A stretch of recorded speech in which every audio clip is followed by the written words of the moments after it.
মমতা ব্যানার্জি নিজের বুথে অন্তত 200 ভোটে মিত্র ইনস্টিটিউশনে হারবেন, আমার কথা রেকর্ড করে রাখবেন। আমি এই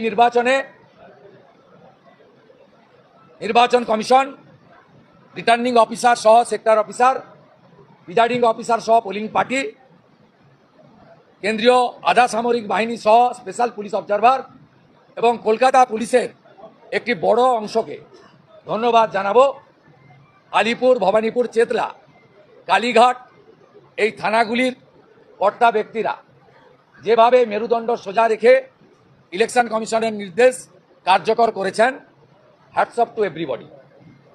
আমাকে পৌঁছানোর পরে বাংলাদেশি মুসলমানদের যে স্লোগান জয় বাংলা, সেটা দিয়েছিল। তার কারণ হচ্ছে 1 ঘন্টাতে আরো 2000 মতো ভোট ছাপ্পা মারার পরিকল্পনাটা আমি ভেস্তে দিয়েছি ওখানে গিয়ে। আমি পুলিশের স্পেশাল অবজারভার আইপিএস চরণ সিং মিনাকে ধন্যবাদ দেব। তিনি এই দাঙ্গাবাজ মৌলবাদীদের ভালো করে ধোলাই দিয়েছেন। আমি চলে আসার পরে 267টা বুথে ভারতীয় জনতা পার্টির এজেন্ট এই প্রথমবার ইভিএম সিল করা পর্যন্ত আছে। 3টি বুথে খিদিরপুরে 4টে নাগাদ বের করে দেওয়া হয়েছিল, পরে আবার আমরা তাদের ঢুকিয়েছি। বিগত নির্বাচনগুলিতে 63, 82 এবং 77 নম্বর ওয়ার্ডে মুসলমান বুথগুলোতে 95% করে ভোট পড়ত। এবারে হিন্দু বুথগুলোতে 95% করে ভোট পড়েছে। অ্যাভারেজ মুসলমান ভোটের polling 80-81%। Total number of vote 1,60,000। শেষ খবর পাওয়া পর্যন্ত 1,40,700 ভোটার ভোট দিয়েছে, যার মধ্যে 28,000 মুসলমান ভোটার আউট অফ 35,000, আর বাকি 1,12,000 হিন্দু ভোটার। হিন্দু ভোটারদের মিনিমাম 85%, ম্যাক্সিমাম 90% ভোটার বাঙালি অবাঙালি, হিন্দি বাংলা সব বাদ দিয়ে জয় শ্রীরামের ধ্বনিতে ভারতীয় জনতা পার্টিকে ভোট দিয়েছে। বিশেষ করে 20,000 গুজরাটি, 12,000 মারোয়াড়ি, 4,000 শিখ সমাজ, 5,000 উৎকল সমাজ, 8,000 ক্ষত্রিয় সমাজ, 12,000 পূর্বাঞ্চলী। এদের পোল হার 96-97%, যার মধ্যে বিজেপির পদ্মফুলে এরা 95% ভোটদান করেছেন এবং কাউকে ভয় না পেয়ে ক্যামেরার সামনে বলেছেন আমরা পদ্মফুলে ভোট দিলাম। আমি কৃতজ্ঞ পুরনো বাঙালি পরিবারগুলির কাছে, বর্ধিষ্ণু পরিবারগুলির কাছে, যারা হরিশ চ্যাটার্জি, হরিশ মুখার্জি স্ট্রিটের এদিক ওদিকে থাকেন। সেই বর্ধিষ্ণু বাঙালি পরিবারগুলি ঢেলে ভারতীয় জনতা পার্টিকে ভোট দিয়েছে। মমতা ব্যানার্জির পাশের বাড়ির ভদ্র মহিলা আমাকে দুপুরবেলা যখন দেখা হয় মিত্র ইনস্টিটিউশনে, বলে আমি বাড়িতে আজকে পাবদা মাছ করেছি, আপনি খেতে আসুন। এটা আমার সাজানো ড্রামা নয়, অনেক সাংবাদিক বন্ধুর সামনে তিনি এই মন্তব্য করেছেন।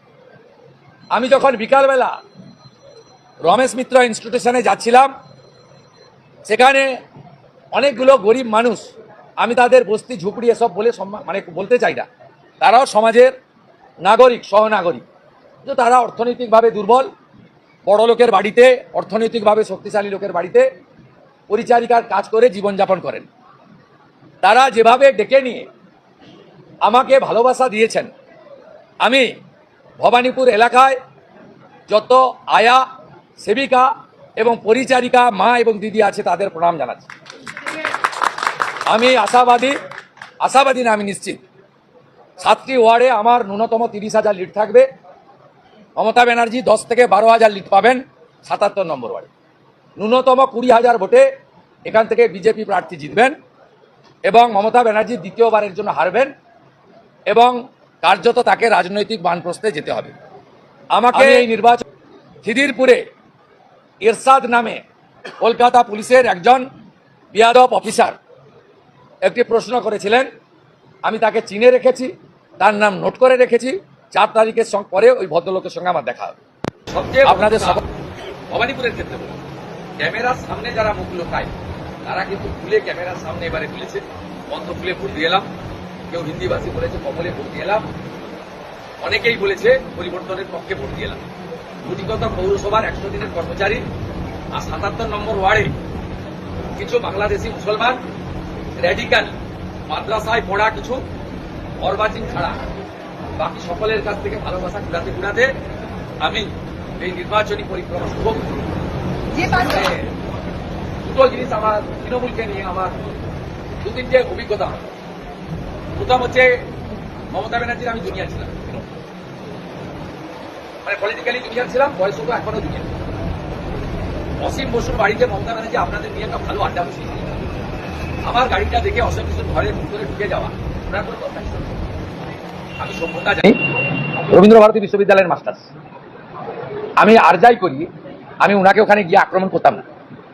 আমি ওখানে গুজরাটি ভোটারদেরকে উনি ভয় দেখাচ্ছিলেন, আমি তাদের সাহস দেওয়ার জন্য গেছি। তাতে দেখলাম উনি বিজেপিকে কতটা ভয় পান। উনি সটান অসীম বসুর ঘরের ভিতর ঢুকে দরজা লাগিয়ে দিয়েছিলেন। আর আমি আর বেশিক্ষণ সেখানে দাঁড়াইনি, ভীম সিং বারবার বাড়ি হয়ে মিনিট 20 থেকে বেরিয়ে এসেছি। আমি মিত্র ইনস্টিটিউশনে ঢুকেছিলাম, বয়স্ক তৃণমূল কর্মী এজেন্ট ছিলেন। তারা আমাকে উঠে দাঁড়িয়ে বিজেপি এজেন্টের সঙ্গে যেভাবে সম্বর্ধিত করেছেন তাতে আমি বুঝেছি তৃণমূল কংগ্রেসে যারা ফরমেশন করেছিলেন এমন বহু পুরনো লোকের ভোট আমি পেয়েছি। তৃতীয় উল্লেখযোগ্য হচ্ছে, আমি যখন চক্রবেড়িয়া থেকে বেরিয়ে যোগুবাবুর বাজার থেকে পেরিয়ে আসছিলাম, তৃণমূলের একটি ক্যাম্পে কার্যত আমি তো হেঁটেই ঘুরছিলাম, আমাকে হাত ধরে এক দিদি ডেকে নিয়ে গিয়ে, আমি খাই না কোল্ড ড্রিঙ্কস, আমি এমনিতেই খাই না কোল্ড ড্রিঙ্কস, আমি একটু ন্যাচারাল খাই, অর্থাৎ পালর শরবত, ভুসির শরবত, ডাবের জল, এগুলো আমি এগুলো খাই না। কিন্তু দিদির এত আপ্যায়ন, আমাকে গলায় কোল্ড ড্রিঙ্কস কিছুটা ঢালতে হয়েছে ওই দিদি, মানে ওই বয়স্ক মহিলা বা প্রবীণার মানে তার আবদারটা রাখতে গিয়ে। এই ছোট ছোট ঘটনাতে আমার মনে হয়েছে তৃণমূল কংগ্রেসের মালিকরা ভীত সন্ত্রস্ত আর প্রকৃত কর্মীরা পরিবর্তনের পক্ষে। লোকসভা নির্বাচনে যে কাণ্ডটা তৃণমূল করেছে সেই কাণ্ডের থেকে শিক্ষা নিয়ে যা যা 2 নম্বরই ওদের করতে পারে, ক্যামেরা বন্ধ করা থেকে শুরু করে মৃত ফেক ভোটারের ডুপ্লিকেট ভোটার 8 দফার সুযোগ নিয়ে বাইরে থেকে লোক এনে ফেলা, কোনোটাই করতে পারিনি। সেলো টেপ এবং সেন্ট লাগানোর ব্যবসা ফলতা, ডায়মন্ড হারবার বিধানসভার কয়েকটি বুথ ছাড়া কোথাও করতে পারিনি। এখানে ভবানীপুরে অনেক তৃণমূলের লোক আমার টাচে ছিলেন। এই যে দেবলীনা যে ফিঙ্গারটা কিনেছিল 750, তা ওরাই খবর দিয়েছিল। আবার দেবলীনা আমাদের লোকের কাছে স্বীকার করে বলেছেন আমি এটা ব্যবহার করবো, ভুল হয়ে গেছে। এইভাবে অনেক টুকরো টুকরো আমার এসেছে। আমি 4 তারিখের পরে এগুলো সব আরো ভালো করে আপনার শুনতে কোনো আপত্তি নেই। আমি তো খুলে বলেছি, আমি খুশি আমার হিন্দুরা ঢেলে ভোট দিয়েছে, মুসলমানরা ভোট দিতে যায়নি। আমি সব মুসলমানকে খারাপ বলবো না। এই আজকেও খিদিরপুরে যখন আমি গাড়ি থেকে নামি তখন পর্দায় ঢাকা অনেক মুসলিম বয়স্ক মহিলা, আপনারা কেউ কেউ দেখেছেন, আমাকে কি করে নমস্কার করছে। আমি 63 নাম্বার ওয়ার্ডে একটি মুসলিম বুথে গেছিলাম, সেখানে একটি মুসলিম ছেলে আমাকে বলল আমি এই অরেঞ্জ কালারের টি শার্টটা পরে এসেছি আপনাকে ভোট দেওয়ার জন্য।